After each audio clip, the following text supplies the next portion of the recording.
नमस्कार मित्रांनो, मी कमलेश नवाळे तुमचं स्वागत करते। मित्रांनो, आज आपण निघालो आहोत उरण येथील उरण बीच बघायला, म्हणजे समुद्र किनारा बघायला। तर आम्ही उलव्याहून निघालो, प्रथमच मोटरसायकलने निघालो आहोत। सुरक्षितचे सगळे नियम पाळून निघालो आहोत। मित्रांनो, आजूबाजूचा हा सुंदर परिसर, नुकताच पाऊस लागून गेल्यामुळे सगळीकडे हिरवळ दाटलेली आहे। सुंदर असा हा परिसर, सुखावणारा परिसर।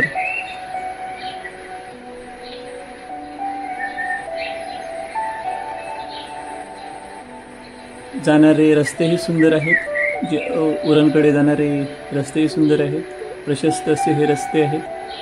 त्याच्यामुळे अगदी सुरक्षितरित्या आपण पोहोचू शकतो तिथे। जवळजवळ उलव्यापासून 17 किलोमीटर असा हा रस्ता आहे। मेन रोड संपल्यानंतर, म्हणजे हायवे संपल्यानंतर सुंदर असा हा नागमोडी वळण घेत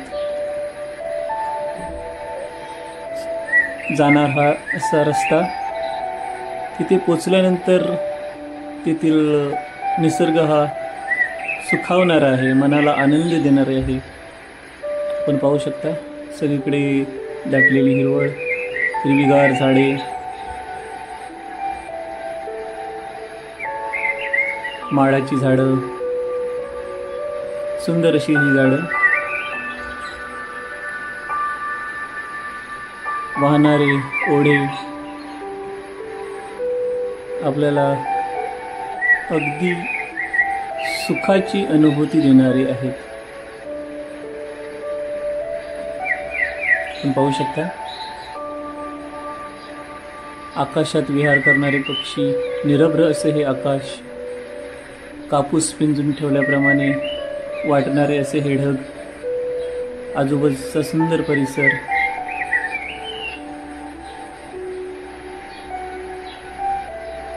सुंदर असा हा समुद्र किनारा। आम्ही आता समुद्र किनाऱ्याकडे वाटचाल करत आहोत। मित्रांनो, जेव्हा आम्ही जिथे गेलो तेव्हा खूप मोठी भरती आलेली असल्यामुळे लहान मुलांना खेळण्याजोगं ठिकाण तेथे सापडत नव्हतं। तरी पण निसर्गाचा हा चमत्कार, याच डोळी याच देही पाहत होतो।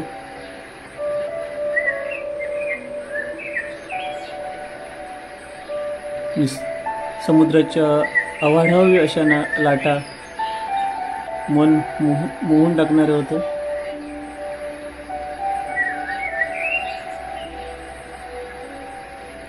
जिथे समुद्राला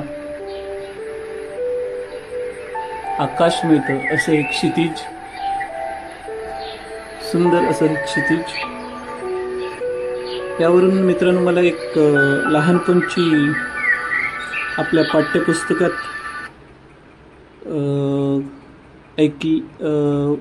वाचलेली कविता आठवते। घननीळ सागराचा घननाद येतो कानी, घुमती दिशा दिशांत लहरी मधी लगानी, चौफेर सूर्यज्वाला वारा अबोल शांत, कोठे समुद्र पक्षी गगनी फिरे निवांत, आकाश तेज भारे माडांवरी स्थिरावे, भटकी चुकार होडी लाडात संत धावे, वाळूत स्तब्ध झाला रेखाकृती किनारा, जवळी असून पाणी अतृप्त तो बिचारा, जलधी बरोबरीचे आभासमान नाते, त्याची न त्यास धरती संकेत फक्त खोटे, सानिध्य सागराचे आकाश पांघराया, परिसाथ ना कुणाची अस्तित्व सावराया। मित्रांनो, लहानपणी ही आपण पाठ्यपुस्तकात ऐकलेली वाचलेली कविता या समुद्रकिनाऱ्याकडे पाहून अगदी समर्पक ठरते.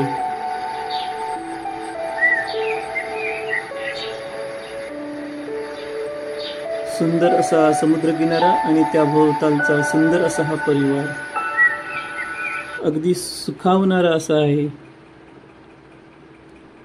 घननीळ सागराचा घनदाट येतो कानी, म्हणजेच या सागराचा अतिशय सुंदर असा आवाज आमच्या कानी येतोय. आम्हाला मंत्रमुग्ध करतोय असा हा किनारा.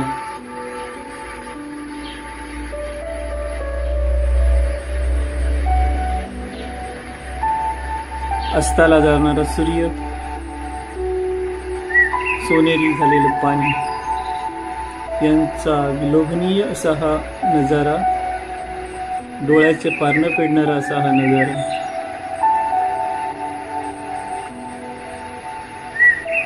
निसर्गाचं हे सुंदर असं रूप आपण किती डोळ्यात किती साठवू आणि किती नको असं नेहमी होतं. संत अशा हा या लाटा, वाळूला कवेत घेणाऱ्या अशा या लाटा.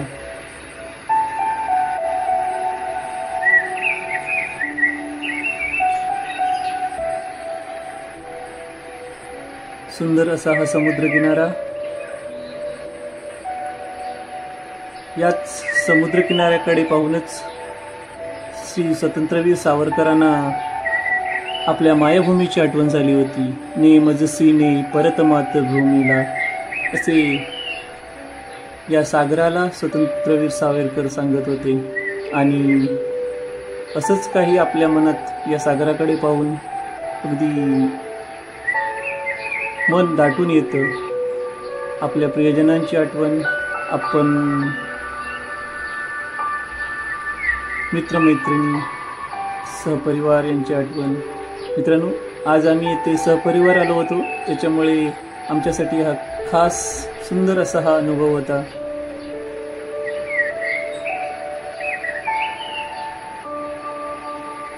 अस्ताला जाणारा सूर्य आणि त्याने सुवर्णमय करून टाकलेला सगळा हा असा परिसर,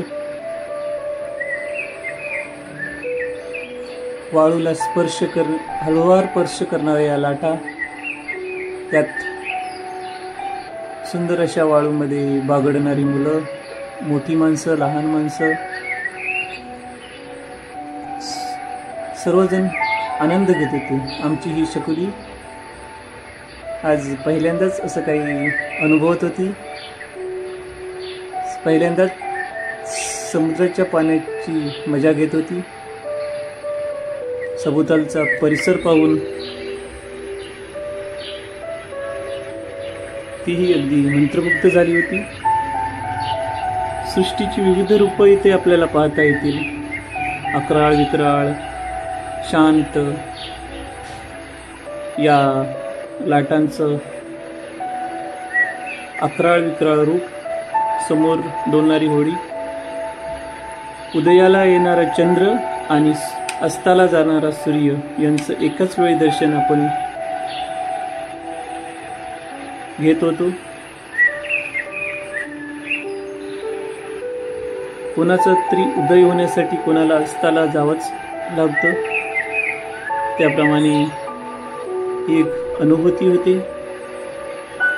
अस्ताला जाणाऱ्या सूर्याने सुवर्णमय केलेलं असे हे पाणी, सुंदर अशा वाळूमध्ये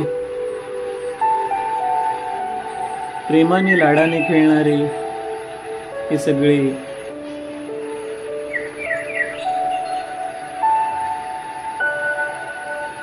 लोक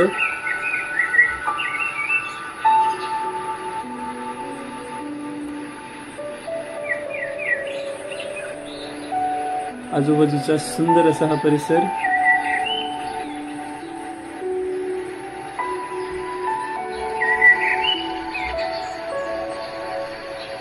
आमची मुलई, आमची दोन्ही छकुली या सुंदर क्षणाचा अनुभव घेत होती.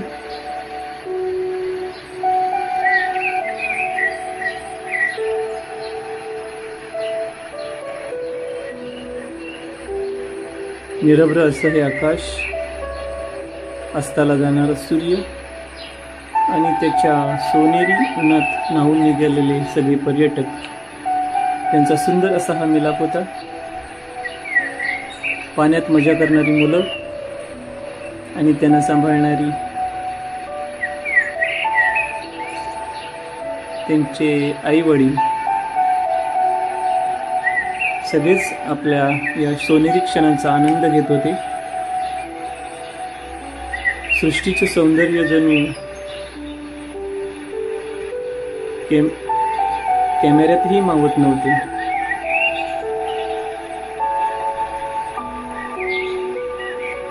सुंदर अशा वाळूत अगदी शांतपणे येणाऱ्या लाटा, त्यामागून येणाऱ्या अकराळ विकराळ लाटा सर्वांना गोड अनुभूती देत होती. या मुलांना भविष्यात अशा अनेक लाटांना सामोरे जायचं आहे आणि याची अनुभूती आज येत होती.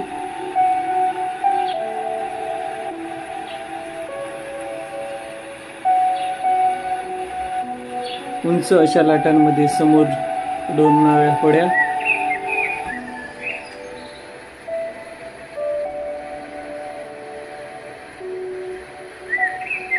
उंच अशा लाटांवरती स्वार होणाऱ्या मच्छीमारी नौका,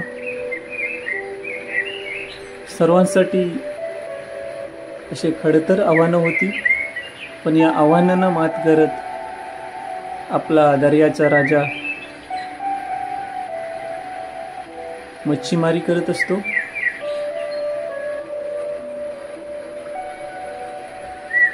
आणि ही मच्छीमारी करत असताना त्यांना किती आव्हानांना सामोरं जावं लागतं याची प्रचिती आपल्याला या समुद्राकडे पाहून येईल.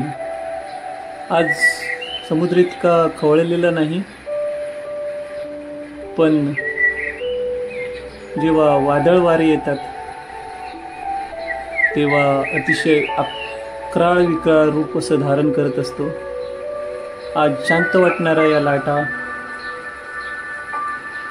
समुद्रकिनाऱ्याला तडाखा देत असतात. कापसासारखे विस्कटून पडलेले हे ढग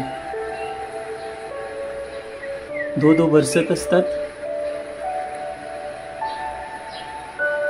सृष्टीची अनेक रूपे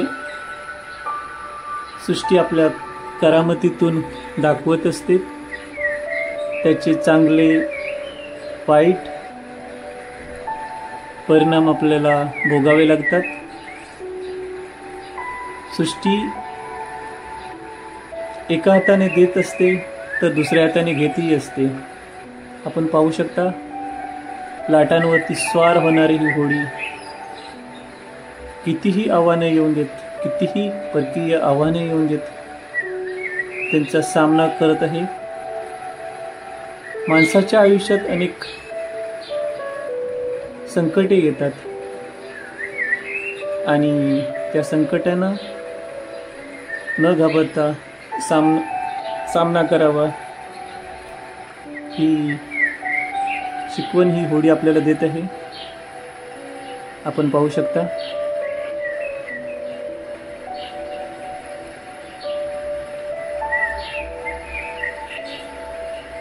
अगदी धाडस करून पोहणारी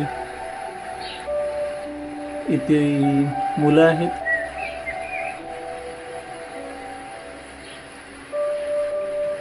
समुद्राच्या लाटांनाही न घाबरता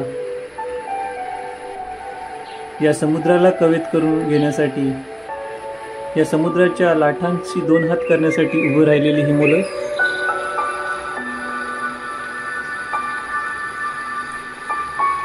आजूबाजूचा सुंदर असा परिसर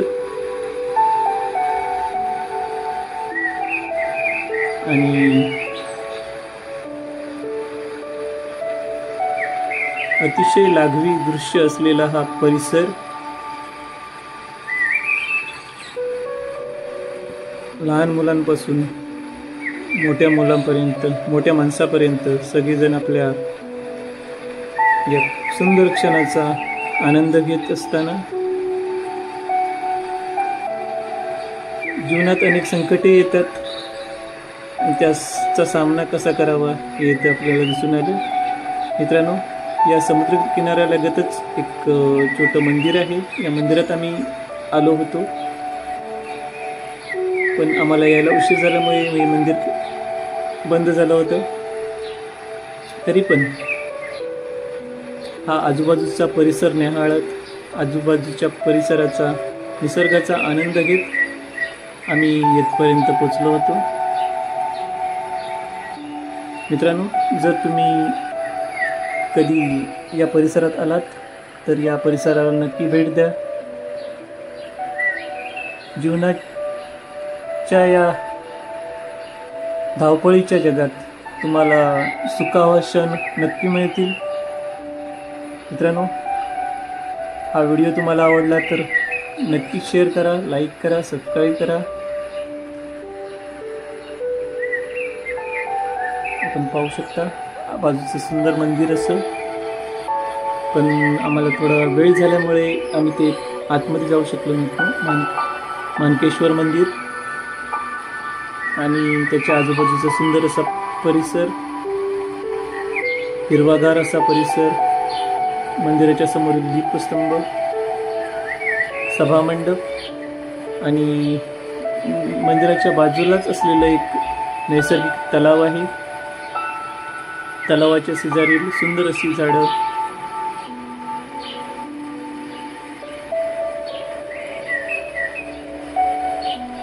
मित्रांनो, तुम्हाला हा व्हिडिओ आवडला तर नक्की शेअर करा, लाईक करा, सबस्क्राईब करा.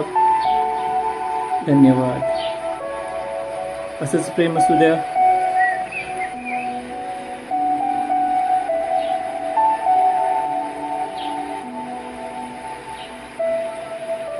सुंदर असा हा